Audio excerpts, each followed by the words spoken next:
everybody! For today's vlog, dito ako ngayon sa Purac, Pampanga.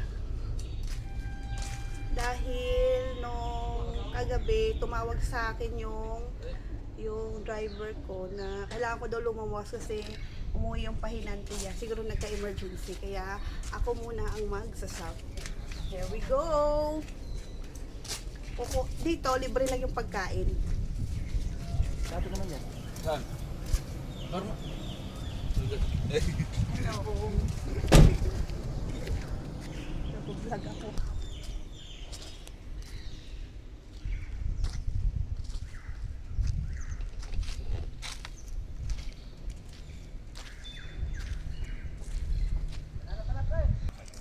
Kukuha tayo ng pagkain doon.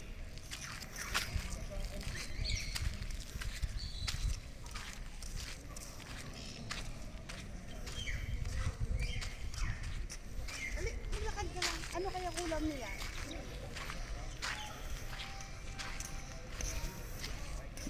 Dito nga, baka mamaya isabihin.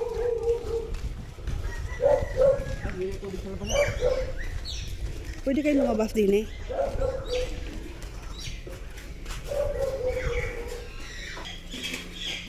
Wala ka mana. Wala lang kanin. Tagal mo kasi daw eh. Na. Ubus na. Yan o. Dati na pala, sige. Wala lang kanin. Ayan ang kanin oh. Ano ka ba? Ayan o. Kanin. Gutom na talaga siguro. Hindi na makita yung kanin eh. Dami ano, ang tagal yun. Just go. Tapos siya, labas tayo dun siya to. Bibili akong ano dun sa labas. Ano yan? May ulam wala. Wala nang ulam. Yan, sinasabi sa inyo. Yan, bumili ka dilata doon. Ano mo yan? Dumihan mo yan. Wala ka lang ulam. O, doon ka na lang sa labas. Bumili. Ito. Okay na, yan, kakasya enough ka na ka. ito. Ikaw, ako konti lang naman ako eh. Konti lang kakainin ko. Okay na yan. Labas tayo. Wala na tuloy ulam. Pabagal-bagal kasi kayo eh.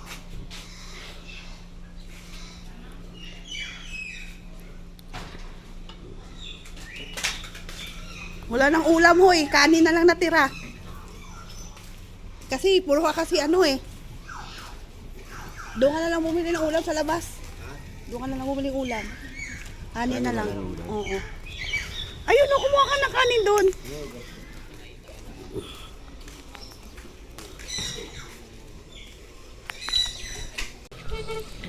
Kanin na lang at naubusan ng ulam. Kaya dito tayo sa labas maghanap ng ano. Bili na lang tayo ng ulam.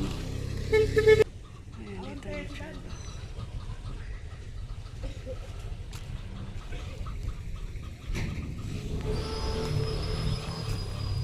Ayan o, ano yan? Ay, pancake man yan. Pancake. Wala sa dilat. Itlog na lang yun siya. Paluto pa siya, eh.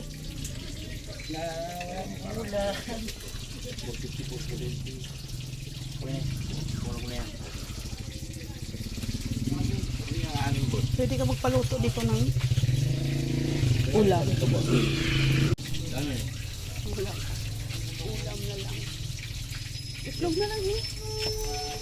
Itlog.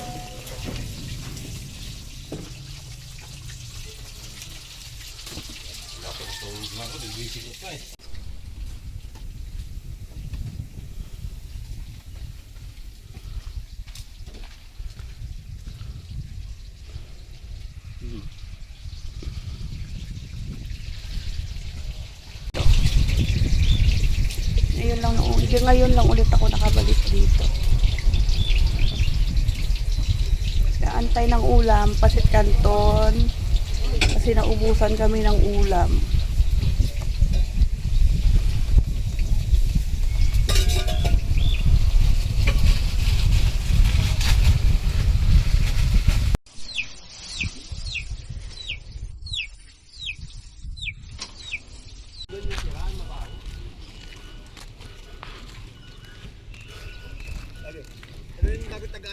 Andito pa rin kami at hindi pa rin kami nadidiskarga. Mag-aalis 4 na ng hapon. Siguro, baka mamayang gabi siguro kami didiskargahan ito. Kasi may ano to merong GPS. Wala pa dito yung mga taga-custom para magtanggal ng GPS. Pag natanggal na ang GPS, ayun, pwede na yung ibaba. Ano kami ngayon dito na truck? Ito? Pero yung mga kasamahan, pero yung mga kasama lang namin dito ay 3 lang kami dito. Ni isa sa amin wala pang may nababa. Kaya siguro mga mamayang gabi talaga siguro ang nito, ang baba. Nakatulog na ako, pagising ko wala pa rin. So dito lang tayo kay wala pang baba, wala pang diskarga. Yung mga driver sobrang puyat kaya tulog na tulog sila. Yung driver po, sobrang puyat. Dumating kami kanina dito, mga 6:20 na ng umaga. Tapos pasok kami sa pier. Kasi mahaba pila sa pier matraffic. Nakapasok yung truck sa pier ay alas 3 ng umaga na. Tapos nakalabas siya kasi wala naman tong x-ray. Diretso labas naman to. Kalabas siya siguro mga 4. Tapos takbo kami. Tapos dumating kami dito, yun nga. 6:20 na. Kaya wala pa tulog. Kaya yung mga driver, puro sila tulog. Pati mga pahinanti tulog din. Ako, nakatulog na ako. Nagising na ako. Akala ko nga na andyan na yung mga custom. Yung pala, wala pa. Puyat na puyat sila kasi yan lang sila nakakabay ng tulog. Lahat ng dito, tulog sila. Siya yung kasama ng yan, hindi naman yan sila kasama. Ibang tracking yan sila, pero tulog din sila. Ayan, dito. Wala pa yata. Ay, andyan na yata yung custom. Andyan na yata eh. Diyan na sila Diyan na nga yung custom. Kaya mga kotse nila eh. Sila yung magtatanggal ng GPS. I-check nila kung ano yung Waste kasi yan dito, waste. Yung tapunan ng mga Itong mga pangarga namin, mga itatapon to sa basura. So, i-check nila kung ano yung pangarga bago itapon. So, andyan na pala yung custom. So, sana nga kami maibaba kasi. Minsan kasi dito, tukod, umaabot yung tukod dito ng 2, 3 hanggang 5 araw. Pero, meron naman yung bayad, tsaka libre naman yung dito, yung pagkain. Kaso lang, sobrang boring kasi malayo siya sa mga bilihan. Pag, pag gusto mong bumili, kailangan mo pang magputol. Tapos, meron dyan tindahan sa labas, pero isa lang. Yun lang yung mahirap, pero hindi pa dyan lahat kumpleto. Tapos, napakahina ng signal dito. Wala kang masagap na na signal.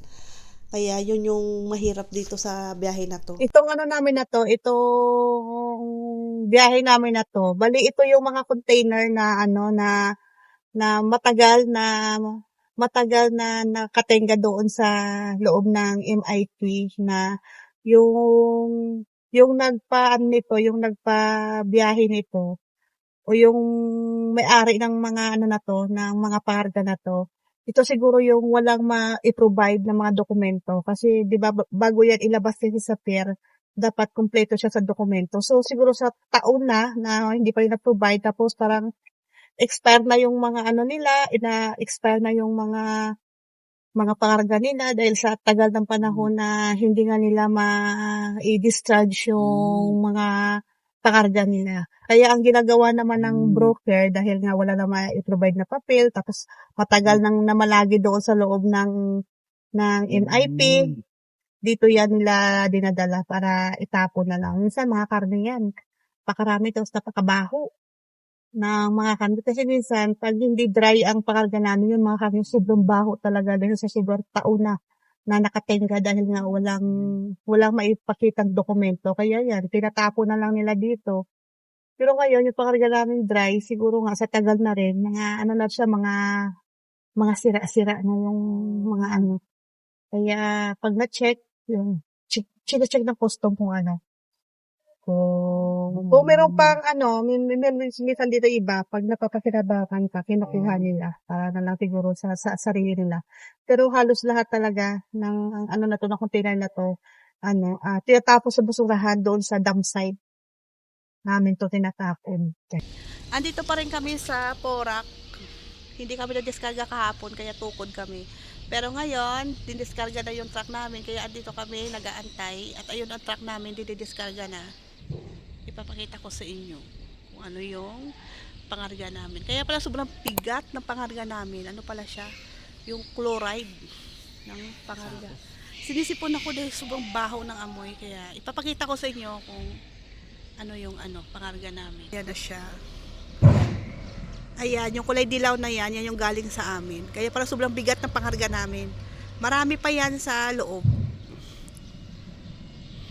Kami ay pauwi na ng garahe dahil ngayon lang kami natapos magdiskarga. Gabi na.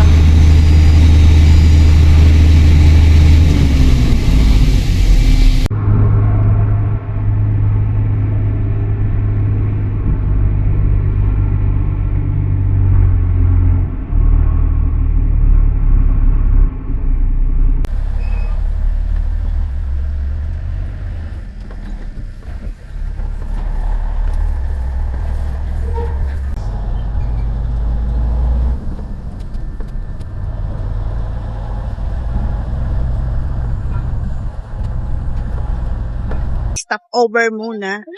Dahil kami ay kumakain ng Paris dahil gutom para dadiretso ang biyahe. Alam mo yung masarap yung Paris nila dito.